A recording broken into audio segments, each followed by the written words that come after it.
Hello guys, Semi this side. Welcome to Ustat Edu channel.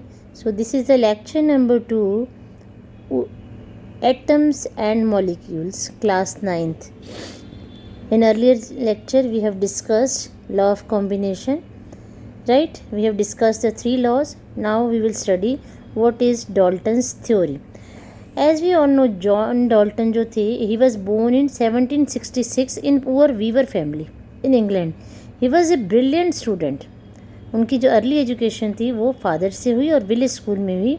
Then and he was so brilliant that he started teaching in village at the age of 12 साल में ही उन्होंने पढ़ाना शुरू कर दिया. उसके बाद उन्होंने फ़िज़िक्स में काफ़ी एक्सपेरिमेंट किए, मैनचेस्टर गए, वहाँ से पढ़ाई करी. तो डाल्टन को इसलिए हमें father of chemistry, modern chemistry भी बोलते हैं, क्योंकि he was the first to calculate the masses of the atoms of several elements. उन्होंने ये बताया कि जैसे एक घर को हम ईंटों से बनाते हैं, houses are made up of bricks, in the same way all the matter is made up of atoms. दस एटम्स क्या हुए? Building blocks of the matter around us.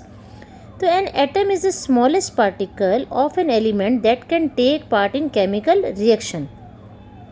Atoms of most of the element जो होते हैं वो they are very reactive. Atoms are very small in size. Atoms बहुत छोटे होते हैं, ठीक है. और ये फैक्ट है कि 35 लाख कॉपर एटम्स जो अरेंज करे जाए एंड टू एंड लाइन में, they would cover distance of about 1 centimetre. The size of atom is indicated by its radius and it is called atomic radius. Atomic radius को हम major करते हैं nanometre में. 1 nanometre क्या होता है? Is equal to 1/10⁹ metre. तो hydrogen atom जो है वो सबसे स्मॉलेस्ट एटम होता है. Hydrogen atom is the smallest atom of all. और जो इनकी थ्योरी थी उसके क्या लॉ थे, पोस्टुलेट्स क्या थे उसके? All the matter is made up of very small particles called atom. Number 2, atoms can not be divided. Number 3, atoms can neither be created nor destroyed. Atoms are of various kind. There are as many kinds of atoms as an element. All the atoms of given elements are identical in every respect, having same mass. So size and chemical properties. Atoms of different elements differ in mass, size and chemical properties. Chemical combination between 2 or more elements consist in the joining together of atoms of these elements to form molecules of the compounds. और इन्होंने इनकी ये drawback रहा जो इन्होंने elements के बारे में बताया, जो उन्होंने सिंबल दिए, उन्होंने फिगर्स के थ्रू शो करा जो कि एक्सेप्टेबल नहीं हुए. और उन्होंने ये भी बताया, एक टेबल भी फॉर्म किया कि atoms are so small that we can not see them even under most powerful optical microscope. कितना भी पावरफुल माइक्रोस्कोप हो, हम उसमें एटम्स को नहीं देख सकते. Electron microscope can produce extremely magnified images of tiny objects. और इनकी ये जो ड्रॉबैक था कि इन्होंने बोला, मेजर ड्रॉबैक कि Dalton atomic theory of matter is that atoms are of thought to be invisible. मतलब एटम को डिवाइड नहीं किया जा सकता. बट जो अंडर स्पेशल सर्कमस्टांसेस देखा गया, atoms can be further divided into still smaller particles called electrons, protons and neutrons. So atoms are themselves made up of particles, electron, proton, neutron. तो ये उनका ड्रॉबैक हो गया. उन्होंने कहा था फर्दर डिवाइड हो ही नहीं सकते, बट ये तो हुए हैं. और उन्होंने ये भी बताया कि उनके they have exactly the same mass, but ऐसा नहीं है. Atom of same element can have slightly different masses भी हो सकते हैं. फिर इनकी थर्ड जो थी पोस्टुलेट था कि atoms of different elements have different masses, but ऐसा नहीं हुआ. Even atoms of different element can have the same mass. और इन्होंने कुछ फिगर्स और स्केच के थ्रू रिप्रेजेंट किया.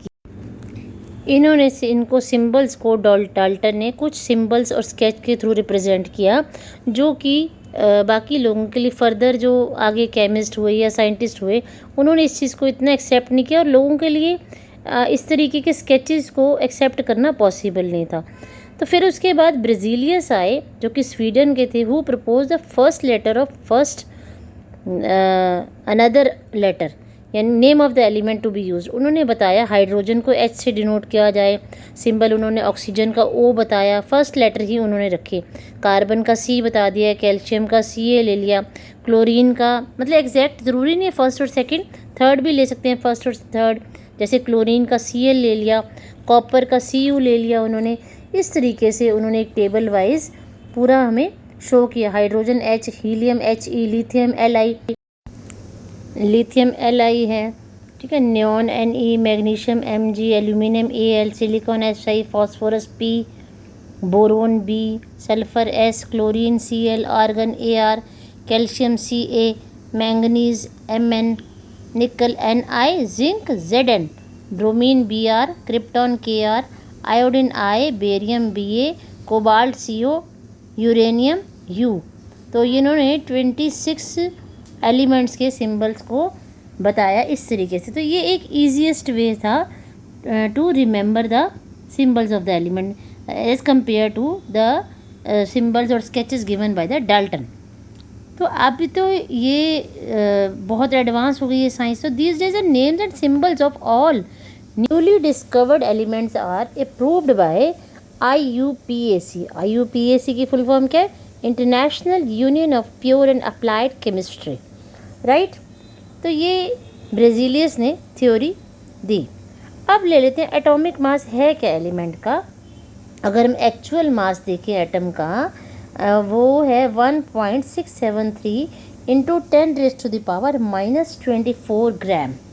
So it's not convenient to use such small and complicated figures in our calculation। तो इसको इस तरीके से माना गया। तो ये मान लिया गया कि कार्बन जो है उसमें 12 एटम होता है इसका, ये एटॉमिक मास जो है। तो carbon 12 atom is that atom of carbon which has 6 protons, 6 neutrons in its nucleus, so that its mass number is 12।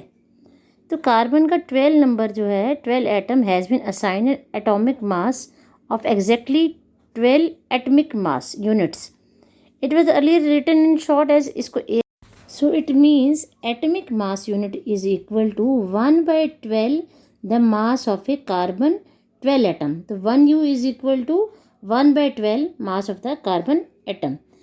One atomic unit mass unit is defined as exactly 1/12 the mass of an atom of the carbon 12। The atomic mass of all other elements are determined by comparing mass of their atom with the mass of carbon 12 atom।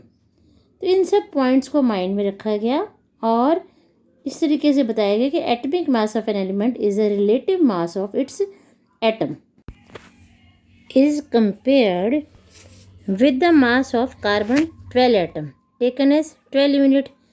तो atomic mass of an element indicates the number of times one atom of the element is heavier than 1/12 of a carbon 12 atom. For example अगर हम ले लें इसका, तो atomic mass of magnesium is 24U, which indicates that one atom of magnesium is 24 times heavier than 1/12 of a carbon 12 atom. तो ये clear है discussion से कि present standard for the atomic mass is carbon 12 atom which has been assign an atomic mass of exactly 12U। तो इसी तरीके से atomic masses जो हैं कॉमन एलिमेंट्स के उन्होंने बताए और इस तरीके से 1U बताया is equal to 1.6605 into 10⁻⁻24 G। Now the question arise कि सिग्निफिकेंस क्या है सिंबल का एलिमेंट्स के। भाई एलिमेंट्स को सिंबल रखने की ज़रूरत ही क्या थी? Symbol represent name of the element. अब इतना बड़ा नाम तो लेंगे ना, हाइड्रोजन H से ही समझ में आ जाएगा। कार्बन पूरा बोलने के C अगर सिंबल दिया हो, इट मीन C कार्बन है, इसलिए ज़रूरत थी। तो symbol represent one atom of the element. Symbol also represent one mole of atom of the element, that is symbol also represent 6.022 into 10⁻23 atom of the element।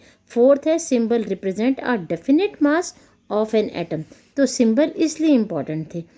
अगर हम एक example ले लें कार्बन का ही, जैसे मैंने बता दिया कार्बन रिप्रेजेंट करता है एलिमेंट को और सिंबल C रिप्रेजेंट करता है one atom of carbon element को। Symbol C also represent one mole of carbon atom.